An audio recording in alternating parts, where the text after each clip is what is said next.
वसुदेवसुतं देवं कंसचाणूरमर्दनं देवकी परमानन्दं कृष्णं वन्दे जगद्गुरुम् आतसी पुष्पसङ्काशं हारनूपुरशोभितं रत्नकङ्कणकेयूरं कृष्णं वन्दे जगद्गुरुम् कुटिलालकसंयुक्तं पूर्णचन्द्रनिभाननं विलसत्कुण्डलधरं कृष्णं वन्दे जगद्गुरुम् मन्दारगन्धसंयुक्तं चारुहासं चतुर्भुजं बहिरपिञ्छावचूडाङ्गं कृष्णं वन्दे जगद्गुरुम् उत्फुल्लपद्मपत्राक्षं नीलजीमूतसन्निभं यादवानां शिरोरत्नं कृष्णं वन्दे जगद्गुरुम् रुक्मिणीकेलिसंयुक्तं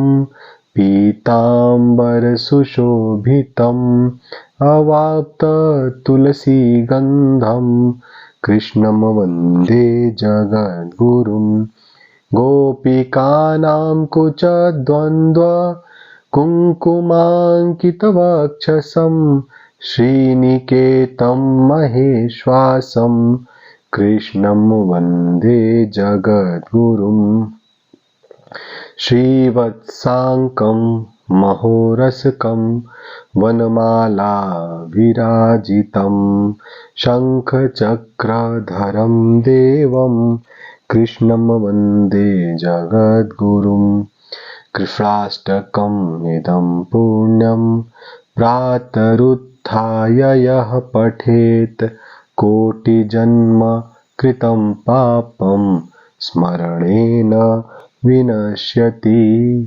वसुदेवसुतं देवं कंसचाणूरमर्दनं देवकी परमानन्दं कृष्णं वन्दे जगद्गुरुम् ॐ श्री परमात्मने नमः। अथ श्रीमद्भगवद्गीता महात्म्यम्।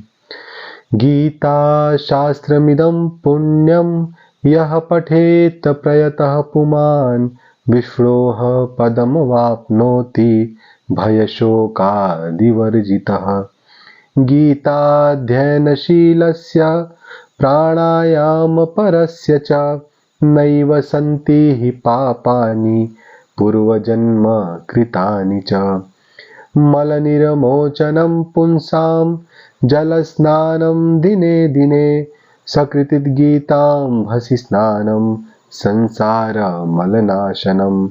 गीता सुगीता कर्तव्या किमन्यैः शास्त्रविस्तरैः या स्वयं पद्मनाभस्य मुखपद्माद्विनिःसृता। भारतामृतसर्वस्वं विष्णोर्वक्त्राद्विनिःसृतं। गीता गङ्गोदकं पीत्वा पुनर्जन्म न विद्यते। सर्वोपनिषदो गावो दोग्धा गोपालनन्दनः। पार्थो वत्सो सुधीर्भोक्ता दुग्धं गीतामृतं महत्। एकं शास्त्रं देवकीपुत्रगीतम् एको देवो देवकीपुत्र एव। एको मन्त्रस्तस्य नामानि यानि कर्माप्येकं तस्य देवस्य सेवा।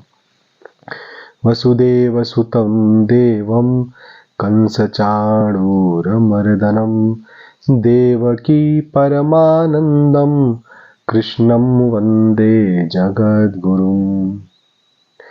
आज मैं श्रीमद् भगवद गीता के प्रथम अध्याय के 42वें श्लोक का पाठ करूंगा, जो कि अर्जुन उवाच के अंतर्गत आता है, जो कि अर्जुन जी भगवान श्री कृष्ण जी से कह रहे हैं। वो इस प्रकार है।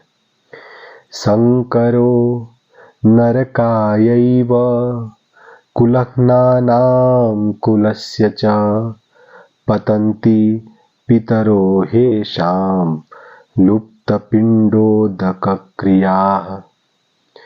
इसके पहले वाले श्लोक में अर्जुन जी ने भगवान श्री कृष्ण जी से कहा कि जब युद्ध में ये सारे वीर मारे जाएंगे तो इनके घर की स्त्रियां दूषित हो जाएंगी, और जब घर की स्त्रियां दूषित हो जाएंगी तो उनसे वर्ण संकर पुत्र उत्पन्न होने का चांस रहेगा मतलब वर्ण संकर पुत्र उनसे उत्पन्न होंगे। तो जब वर्ण संकर पुत्र उत्पन्न होंगे तो उससे क्या क्या नुकसान है उसको यहाँ पे अर्जुन जी ने बताया है। उन्होंने बताया कि जो वर्ण संकर पुत्र हैं वो कुल घातियों को और कुल को नरक में ले जाने के लिए होते हैं। मतलब जैसे हमारा जो ये है ना कि जो भगवत गीता में बताया गया है कि लाइफ आफ्टर डेथ क्या है, मृत्यु के बाद क्या होती है, तो हमारे जितने भी पुराण हैं, हमारे जितने भी मैथोलॉजिकल बुक्स हैं जिसमें भी मृत्यु के बाद आत्मा की अलग अलग गतियों के बारे में बताया जाता है। तो जो हमारा परमात्मा का अंश जो हमारे शरीर में है, हमारे पिताजी बोलते थे कि अभी मैं टर टर बोल रहा हूँ, तो अंदर से जो ये बोलता है, ये बोलना ही बंद हो जाता है तो आदमी मृत्यु वाले दशा में चला जाता है। तो ये जो आवाज आती है अंदर से, अंतरात्मा की जो आवाज है, जो परमात्मा का अंश है, जब वो इस नश्वर शरीर को छोड़ता है तो अलग अलग गतियों से होकर गुजरता है। अपने कर्म के अनुसार उसको अलग अलग जगहों पे जाना पड़ता है, जिसका वर्णन एक अलग ही तरह के शास्त्र में दिया गया है। यहाँ पे भी भगवान बहुत ही विस्तृत रूप से उन सब चीजों की चर्चा करेंगे। तो अर्जुन का जो उस समय का ज्ञान था वो ये था कि जब एक व्यक्ति मरता है तो जो उसकी आत्मा की गति होती है, तो उसकी आत्मा की गति जो विचरते समय होती है वो बहुत ज़्यादा डिपेंड करती है उसके कुल के ऊपर, उसके पुत्र के ऊपर, कि उसका पुत्र उसको पिंडदान कर रहा है कि नहीं कर रहा है, समय से खाना दे रहा है कि नहीं दे रहा है, पानी दे रहा है कि नहीं दे रहा है। क्योंकि इन सब क्रियाओं से क्या है, जो आत्मा विचरती रहती है उसको एक गति से दूसरे गति में जाने का मौका मिलता है, और एक गति से वो दूसरी गति में मुक्त होती है। तो क्या होती है, उसको जो मुक्त होने, जब भी वो मुक्ति प्राप्त करती है तो उसको बोलते हैं आत्मा का ऊर्ध्व गति में जाना। और यहाँ पे बोला गया है कि जो वर्ण संकर रहता है वो तो एक तरीके से कुल घाती रहता है, कुल खत्म हो जाता है, कुल का नाश हो जाता है, और वो कुल को नरक में लेके जाता है। मतलब वो जिसका भी लड़का रहेगा वो अपने पिता को और उनके पिता को और उनके पिता को, उनकी पीढ़ियों को ही सबको एक साथ लेके नरक में चला जाएगा। तो ये जो वर्ण संकर है एक तरीके से हमारे शास्त्रों में बड़ा ही खतरनाक है, और हमेशा आज की पीढ़ी इस चीज को हमेशा ही अवॉइड करे तो बहुत ही अच्छा है कि कभी भी वर्ण संकर पुत्र ना हो। नहीं तो उससे क्या होगा कि पूरे कुल का ही नाश हो जाएगा और फिर वो अकेला सभी कुल के नाश का जिम्मेदार रहेगा। तो इसमें क्यों ऐसा होता है, क्योंकि अगले उसमें अर्जुन भगवान से कह रहे हैं कि जो पिंडोदक क्रिया होती है जिसमें हम लोग पिंडदान करते हैं, अपने पूर्वजों को पिंड देते हैं, तो उससे क्या होता है, पूर्वज पूर्वज पूर्वज पीढ़ी दर पीढ़ी कई कुल के लोगों को पिंड मिलता है। तो जो वर्ण संकर पुत्र रहता है वो पथभ्रष्ट रहता है, उसको पता ही नहीं रहता क्या करना है क्या नहीं करना है, कैसे करना है, क्यों करना है, और पथभ्रष्ट होने के नाते वो इन सब क्रियाओं को कभी नहीं करता है। तो इससे क्या होता है, उसका कुल का ही नाश हो जाता है, और पूरे कुल को लेके वो एक के साथ एक सबको लेके नरक में चला जाता है। तो बहुत ही खतरनाक है, ऐसी स्थितियों से बचना चाहिए। अर्जुन भगवान श्री कृष्ण को ये आगाह कर रहे हैं एक तरीके से कि इस युद्ध के बाद का जो समाज रहेगा वो वर्ण संकरों से भर जाएगा, और वो समाज ही बड़ा खतरनाक हो जाएगा। तो जो भी जाने वाले रहेंगे सब के सब नरक में जाएंगे। ये अर्जुन अपने जो मन की रियलिटी है, जो अर्जुन की शिक्षा दीक्षा है, जो उस समय की वर्ण व्यवस्था है, उसको बेसिस बना के भगवान से ये चीज कन्वे कर रहे हैं। क्योंकि वो बता रहे हैं क्यों ऐसा होगा, क्योंकि पिंड की क्रिया, पिंड देने की क्रिया लुप्त हो जाएगी। इन्होंने वर्ड इसमें यूज किया है, लुप्त हो जाएगी। और जो भी जल की क्रिया और श्राद्ध की क्रिया होती है और जो तर्पण की क्रिया होती है, वो सारे पूर्वज उन सब क्रियाओं से वंचित रह जाएंगे। वर्ण संकर पुत्र उन सब क्रियाओं को कभी नहीं करेगा, क्योंकि वो सक्षम ही नहीं है, उसको पता ही नहीं है वो कैसे करना है क्या करना है। तो इन सब चीज़ों से वंचित होने पे जो पितर लोगों की गति होगी वो ऊर्ध्वगति न होके अधोगति हो जाएगी। गति, आत्मा की गति ऊर्ध्व तब बोली जाती है जब वो मुक्त होके ऊपर की तरफ जाती है और परमात्मा में विलीन हो जाती है। यहाँ पे अर्जुन बता रहे हैं कि वो जो आत्मा एक जगह पे कहीं पे अपने कर्मों का फल भोग रही है, पता चला उसकी किसी एक पीढ़ी में वर्ण संकर पुत्र आ गया, तो उस आत्मा को फिर अधोगति नीचे की तरफ लेके आ जाएगा। तो फिर आगे इसमें पता चलेगा, और व्याख्या इसका और अधिक लिटरेचर को अगर हम रिफर करेंगे तो और लिटरेचरों में लिखा हुआ है इसके बारे में कि एक वर्ण संकर पुत्र पूरे खानदान की आत्मा को लेके फिर भूत प्रेत आत्मा बना के भटकाता रहता है। तो ये बड़ा ही खतरनाक स्थिति है। इसके लिए अपने कुल में अपने बच्चों को ऐसी शिक्षा दें कि वो कभी भी पथभ्रष्ट ना हो, और ये वर्ण संकर वाली जो स्थिति है कभी भी उत्पन्न ना हो पाए। नहीं तो कितने कुल हैं, कितने कुलों तक क्या करेंगे, वो सबको खींच के अधोगति में लेके आएंगे और फिर सारे पितरों की आत्मा इधर उधर उस वर्ण संकर पुत्र गिराते भटकेगी। तो ये बड़ा ही मतलब अजीब सा साइंस है, मतलब जिसको बोलेंगे विज्ञान है, जिसकी चर्चा यहाँ पे अर्जुन कर रहे हैं। और ये बहुत कई हजार सालों पहले, जैसे 5000 सालों पहले ये चीज कही गई है। तो उस समय के लोग इतने आगे बढ़ चुके थे कि लाइफ आफ्टर डेथ जो आज की डेट में बोला जाता है, इंग्लिश में लिटरेचर लिखा जाता है कि मरने के बाद जीवन में क्या होगा, मरने के बाद का क्या जीवन है। तो उस समय के लोग इन सब चीज़ों को जानते थे कि मरने के बाद आत्मा की विभिन्न प्रकार की गतियाँ होती हैं, और अगर आत्मा ऊर्ध्वगति में जाती रहती है तो एक दिन मुक्त होकर वो भगवान के शरण में चली जाती है, और उसकी रिस्पॉन्सिबिलिटी कहीं ना कहीं उस शरीर से उत्पन्न हुए उसके पुत्र हैं, फिर उसके पुत्र हैं, वो पीढ़ी दर पीढ़ी, क्योंकि आत्मा की गति तो निरंतर चलती रहेगी और उनका वंश भी निरंतर चलता रहेगा। तो एक तरीके से वो उस आत्मा को मुक्त करने के लिए इस पीढ़ी में जो पुत्र का क्रिया रहता है वो बहुत ही महत्वपूर्ण है। ये इस श्लोक के माध्यम से अर्जुन जो है भगवान को बता रहे हैं।